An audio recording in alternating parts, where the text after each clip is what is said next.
Hello, friends. So it's been a couple of days since Jade Shadow's Constellations has released, and with it, we got ourselves a brand new main quest, along with a couple of secrets found by the community.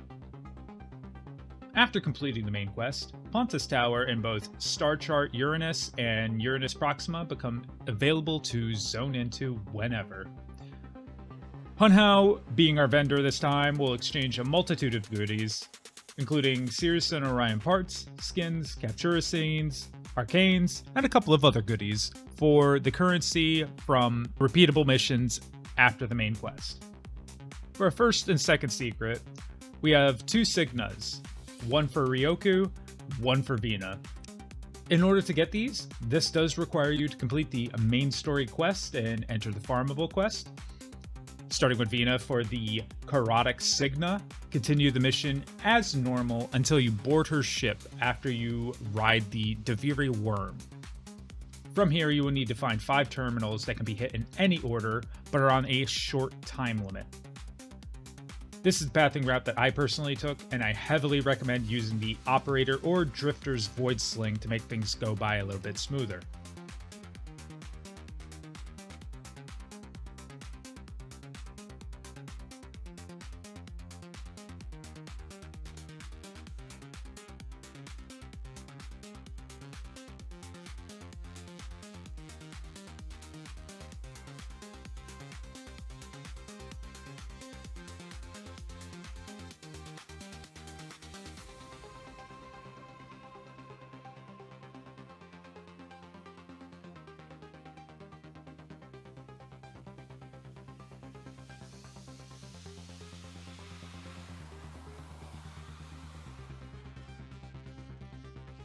For Ryoku, the Kyzen Signa is a little more trickier to get.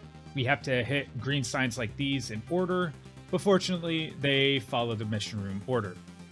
Big thing to note, after you use the ram sled to board Ryoku's vessel.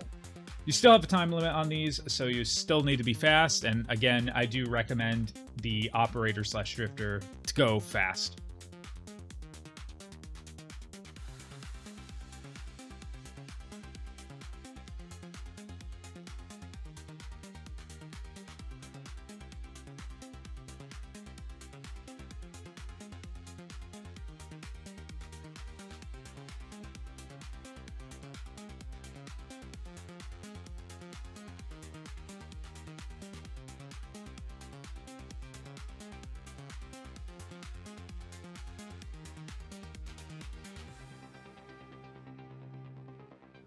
For our last secret, we do have Hunhao's Trinket, which is available at Pontus Tower for the currencies from before.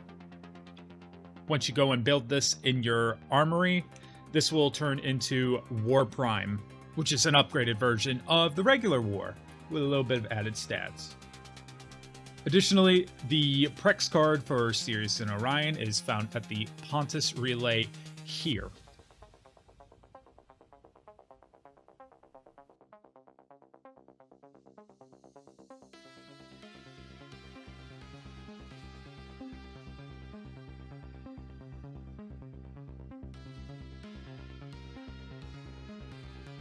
Now for other content, the brand new Incarnons will be releasing on a brand new week in Steel Path Deviri starting June 21st at reset.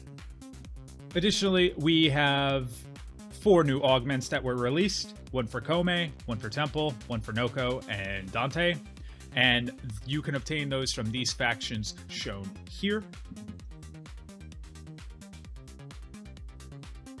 Styanax Prime is also now free to farm alongside Aventus Prime and Athodai Prime.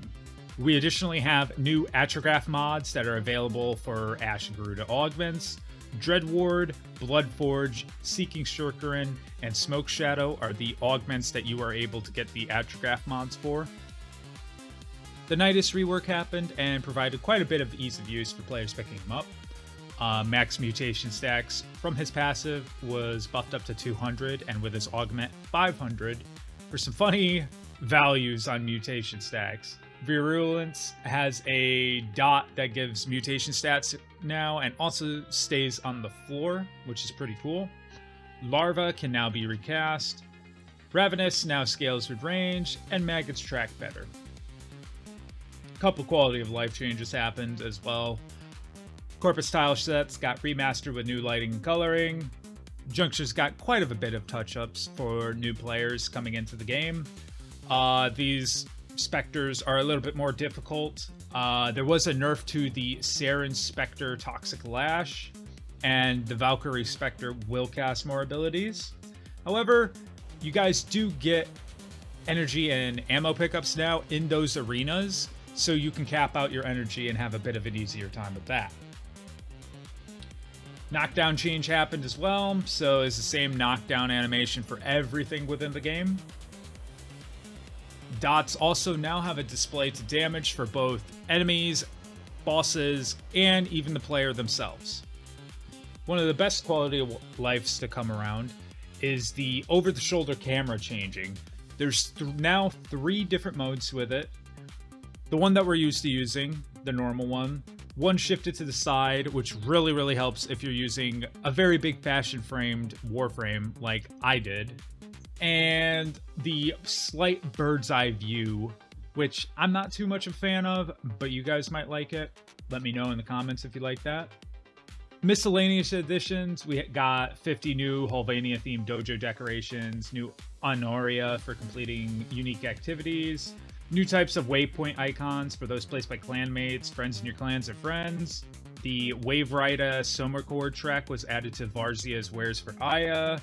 And the Strong United emote was added to anyone who is in a clan, which if you join a clan now, you also will be able to get it. All in all, this patch actually was pretty good. I think the only thing that I really didn't like about the patch was some of the story writing. I feel like that it was too rushed, despite hitting me in the feels, much like Pragmata did, in terms of being that type of feeling. I feel like Vina and Ryoku should have been expanded upon a little bit more.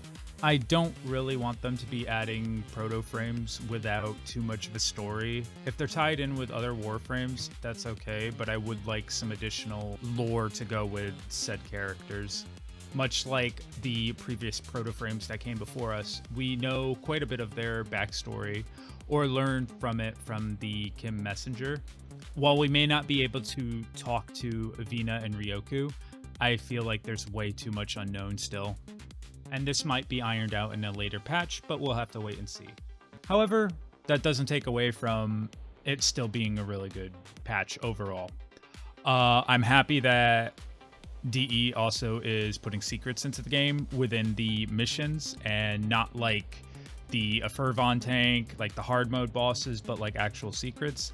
I do hope that they continue doing this in the future, much like how Destiny wound up putting little added secrets into it, or even secret missions. I think that's very cool for the game as well. And yeah, all in all, very good patch. I hope you guys are enjoying it, and let me know what you guys enjoyed most about the patch down below. See you in the next one. Peace.